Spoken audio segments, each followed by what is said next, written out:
사제는 어떤 존재죠? 여러분들에게 있어서 사제는 어떤 존재입니까? 여러분들이 느끼는 대로 무서운 존재? 가까이 하기엔 너무나 먼 존재? 나와 상관이 없는 존재? 예전에 어떤 분이 저한테 그런 말씀을 하신 적이 있어요. 농담식으로 그래요. 신부님, 저는 신부님이 부럽습니다. 아니, 왜 부러우십니까? 신부님은 뭐 그냥 먹고 살 걱정 안 하시잖아요. 뭐 다 해주지 않습니까? 라고 말해요. 일단 여기에서 우리가 한 가지 오해를 하지 말아야 될 것이, 신부님들은 성당에서 기름값도 다 대주고 옷도 다 사주고 이런 거 아닙니다. 저희도 받는 거 안에서 스스로 해결을 해야 돼요. 그리고 이분이 말씀하실 때 그분 부인과 아이들이 저쪽에 있었어요. 제가 그분께 말했습니다. 형제님 굶으십니까? 안 굶으신대요. 그러면 헐벗으셨습니까? 헐벗지 않았대요. 그러면 살 집이 없으십니까? 있대요. 그러면 지금 불행하십니까? 저랑 바꾸실래요? 가만히 보니까 자매님도 있고 애들도 있는데 저랑 바꾸시죠. 그러면서 먹고 살 걱정 없이 사제로 사세요. 이렇게 농담하면서 웃은 적이 있어요. 여러분들은 어떻게 생각하십니까? 철밥통? 그냥 먹고 살 걱정 안 하는 것? 제가 개인적으로 말하는데, 그렇게 사제직이 그냥 먹고 살 걱정 안 한다? 저는 안 해요. 그러면 세상에 할 일이 더 많습니다. 제가 사제로 살아오면서 느낀 게 뭐냐면, 사제직이 가장 어렵구나라고 느낍니다. 제대로 사제직을 수행하기 위해서 여러분들도 혹시나 그런 걱정하시는 분은 저에게 오세요. 바꾸세요. 그냥 여러분들이 하시면 되고, 저는 여러분들의 삶을 살아가면 될 것 같아요. 농담이에요. 사제는 어떤 존재일까요? 우리는 사제를 통해서 예수님을 만날 수 있다라고 합니다. 사제가 우리 평신도보다 높은 존재다? 이런 얘기가 아닙니다. 사제의 정체성을 말하는 거죠. 어떤 왕자의 동상이 있는 마을이 있었다고 합니다. 이 왕자는 행복한 왕자라고 불렸어요. 금으로 칠해져 있었고 눈에는 사파이어가 박혀 있었고 그의 칼에는 루비가 박혀 있었다라고 합니다. 이게 순서가 좀 다를 수도 있어요. 중요한 건 그게 아니니까. 사파이어가 눈에 박혀 있든 루비가 눈에 박혀 있는지 모르겠지만 어떤 게 눈으로 어울릴까요? 저 사파이어를 본 적이 없어가지고. 루비를 본 적이 없어. 그럼 루비를 눈으로 할까요? 사파이어를 눈으로 할까요? 뭐로 할까요? 뭐요? 이렇게 협조적이질 않아. 그러면 제 마음대로 할게요. 루비를 눈으로 할게요. 그러면 사파이어를 칼집에 이렇게 박혀 있는 보석으로 하고. 굉장히 아름다웠습니다. 사람들이 그 동상을 보면서 정말 대단하다. 그 동상은 예전에 살았지만 죽었던 어떤 훌륭한 왕자를 상징하는 그런 동상이었습니다. 어느 날 제비가 남쪽으로 날아갈 때가 되어서 날아가다가 잠깐 쉬어가려고 동상의 발 위에 내려 앉습니다. 쉬고 있는데 갑자기 비가 오는 겁니다.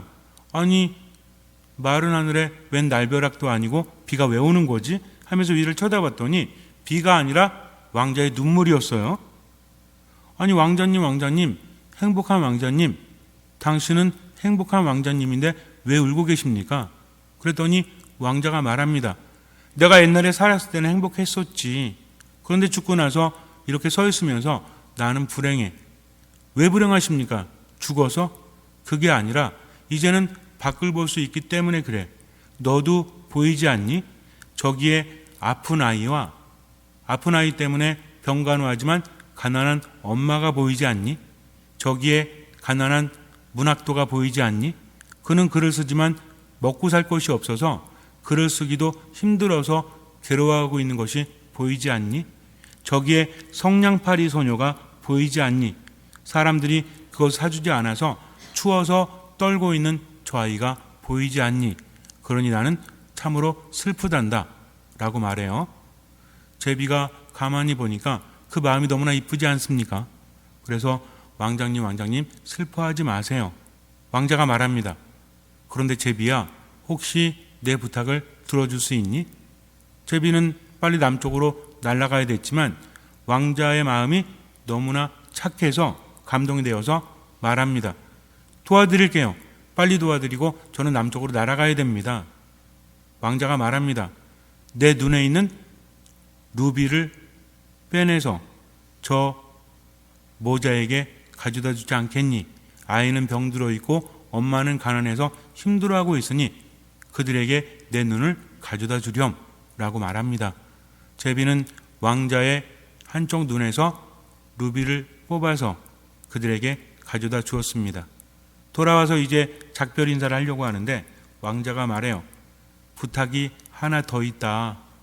저기에 가난한 문학도에게 내 한쪽 눈도 가져다 주지 않겠니? 제비는 고개를 끄덕이고 또 뺐어요. 그리고 그에게 가져다 주었습니다. 이제는 빨리 남쪽으로 가야 될 때예요. 그래서 정말 마지막 인사하고 가려고 하는데 왕자가 말합니다. 제비야, 제비야, 마지막으로 부탁이 있다. 내 칼집에 있는 사파이어를 빼내서 저기 성냥팔이 소녀에게 가져다 주지 않겠니? 그가 너무나 불쌍하구나. 제비는 마지막이라고 하면서 사파이어를 빼서 아이에게 가져다 주었습니다. 그리고 돌아왔죠. 근데 왕자가 또 울고 있는 거예요. 아니 자꾸만 왜 우십니까? 저기에 또 불쌍한 노인이 있다. 저기에 고아가 있다. 제비는 왕자의 말을 들어주느라 날아가지 못합니다. 그리고 날은 점점 추워졌어요. 제비는 아무것도 할 수 없었어요. 그렇게 왕자의 발밑에서 얼어 죽습니다. 마지막으로 제비가 말해요. 왕자님, 왕자님, 이제는 도와드릴 수가 없네요. 이제는 제가 떠나가야 합니다. 하면서 죽어버렸습니다. 그때 왕자의 가슴에 있던 나무로 만든 심장이 쪼개집니다. 이제 왕자는 볼품없이 됐죠. 왜냐하면 금칠도 다 벗겨졌어요. 왜냐하면 그것을 떼어서 가난한 이들, 아픈 이들에게 나누어 주었기 때문입니다. 그리고 밑에는 제비 한 마리가 죽어 있었습니다. 이제는 흉물이 되었죠. 예전엔 굉장히 아름다웠지만 사람들은 왕자의 동상을 해체합니다. 그리고 그의 조각난 심장과 그리고 제비를 쓰레기통에 버립니다. 이때 놀라운 일이 벌어져요. 그의 조각난 심장이 붙어버립니다. 그리고 하늘에 계신 하느님께서 천사를 시켜서 세상에 가서 가장 아름다운 것, 가치 있는 것을 가지고 오렴 이렇게 말해서 천사가 내려와서 세상을 돌다가 그런 것을 구하지 못하는데 쓰레기 더미에서 빛나는 두 가지를 하느님께 가져가게 됩니다. 무엇이었을까요? 왕자의 심장과 제비였어요. 그래서 왕자는 천국에서 하느님을 찬미하고 제비는 달에서 행복한 노래를 하면서 그렇게 살았다고 합니다. 오스카 와일드의 행복한 왕자라는 동화인데 제가 생각나는 대로 각색을 했어요. 나중에 가셔가지고 루비가 아니잖아, 사파이어가 아니잖아 이러시면 안 돼요.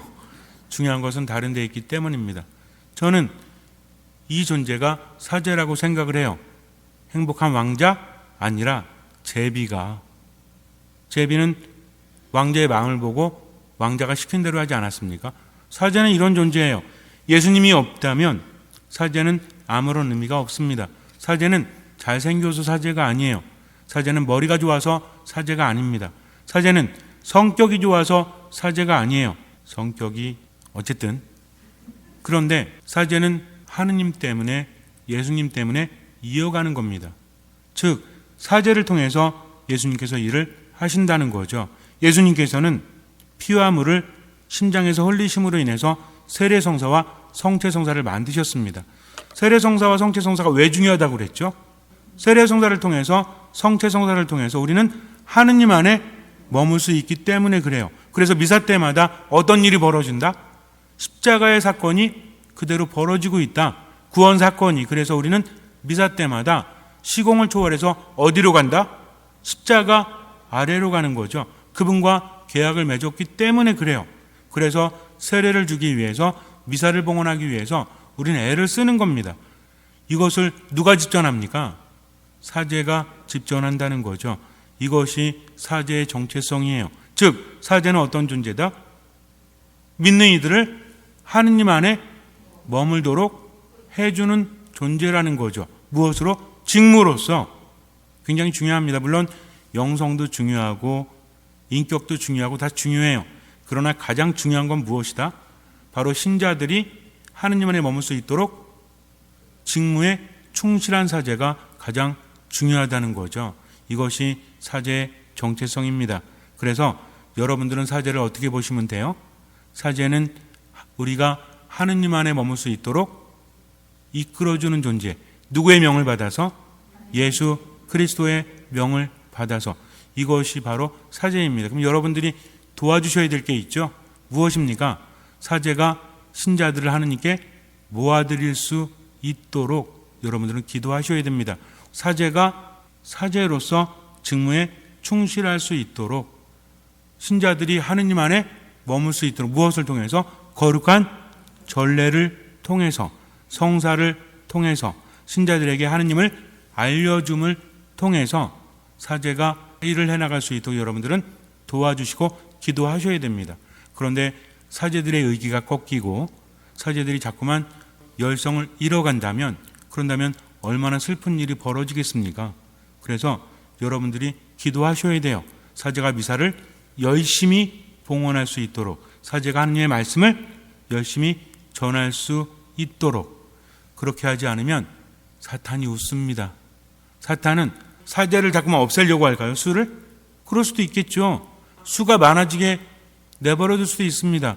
그러나 사제가 온전히 집중하지 못하도록, 거룩하게 전례를 거행하지 않도록, 하느님을 전하지 않도록 사탄은 충동질하는 거죠. 야, 열심히 하면 뭐하니? 누가 알아줘? 아유, 욕이나 처먹지. 그러면서 자꾸만 열심히 살지 못하게 합니다. 걱정되는 거죠. 사제도 인간인데 내가 이렇게 살아가지고 맨날 욕이나 먹고 맨날 이렇게 살아가지고 얻지도 못하고 이렇게 살아가지고 미움받고 그럴 필요가 뭐가 있어? 그냥 좋은 게 좋은 거잖아요. 그죠? 그렇지 않아요? 좋은 게 좋은 거죠. 그냥 대충 살지 무슨 뭐. 원래 그 물이 너무 깨끗해도 고기가 없어. 조금 이렇게 돼야 돼. 대충 살아. 라고 말할 때 중요한 건 뭔지 아세요? 아무리 그렇게 말해도요, 내가 고개를 끄덕이지 않으면 의미가 없어요. 그런데 그런 것 같아. 정말 그런가? 라는 생각이 드는 순간부터 사제는 정체성을 잃어갈 수밖에 없다는 거죠. 무슨 얘기인지 아시죠? 여러분들 정말 기도하셔야 됩니다. 사제가 사제답게 살기에 너무 힘든 세상이에요. 유혹 따른 게 아닙니다. 어떤 유혹? 직무에 충실하지 못하도록, 대충 하도록, 이 유혹에 빠지지 않도록 여러분들 기도하셔야 됩니다. 사제로서 정체성을 가지고 살아가기 힘든 세상이기 때문에 그걸 위해서 여러분들은 기도하셔야 됩니다. 그래서 저는 정말 그래요. 우리 신자들이 다른 건 몰라도 왜 성당에 나온지를 알게 되면 사제를 존중할 수밖에 없다. 성당에 왜 나오셨죠? 시간 때우려고? 하느님 믿으려고 나왔잖아요. 그러면은 하느님께 나아가기 위해 최선을 다해야 되는데 가끔 우리도 정체성을 잃어. 사제만 정체성을 잃는 게 아니라 신자들도 잃어. 성당에 왜 나왔지? 놀러 나왔나? 그러니까 어때요? 미사가 좀 길면 아이고 지겨워. 기도하라 그러면 아이고 힘들어. 가끔 정말 그런 분도 있습니다. 묻고 싶어요. 성당에 왜 나오셨죠? 생각하게 된다면 내가 목적을 잠시 잊고 있었구나 하는 게 가는 게 목적인데, 그러니까 어떻습니까? 맨날 자기들끼리 지지고 볶고 싸우고 미워하고 증오하고 성당에 다닌 지 몇십 년 되었는데 시기하고 질투하고 뭐가 없어? 사랑이 없지. 그러니까 어떻습니까? 행복하지 않죠. 생기가 점점 떨어지죠. 왜? 하느님으로부터 멀어지고 있기 때문에 그래요. 그래서 목적이 무엇이다? 하느님 안에 머무는 것이다. 그러기 위해서는 누가 필요하다? 사제가 필요할 수밖에 없어요. 미우나 고우나 사제가 필요할 수밖에 없습니다. 어떤 사제가? 사제답게 직무를 수행하는 사제가. 잠시 눈을 감으세요. 가장 중요한 것은 무엇입니까? 예수 성심의 사랑이죠. 예수님께서는 모든 이들을 기다리십니다. 모든 이에게 치유와 기적을 베푸십니다. 사랑을 주신다는 거죠. 당신의 옆구리를 창으로 찌른 인간의 행위에 그분은 물과 피로써 세례와 성체 성사를 선물로 주신 분이십니다. 그분은 당신을 찌른 이의 눈을 치유하신 분이십니다. 우리가 그분을 배신하고 그분을 멀리해도 그분은 기다리십니다. 그러니 하느님과 함께 지금을 살아가십시오. 가장 중요한 목적입니다. 더불어서 우리를 하느님 안에 머물 수 있도록 이끌어주는 역할을 하는 사제들이 직무에 충실할 수 있도록 사제답게 살아갈 수 있도록 하느님께 기도하십시오. 주님께서는 그 믿음을 보시고 우리 삶에 놀라운 기적을 일으켜 주실 것입니다. 아멘.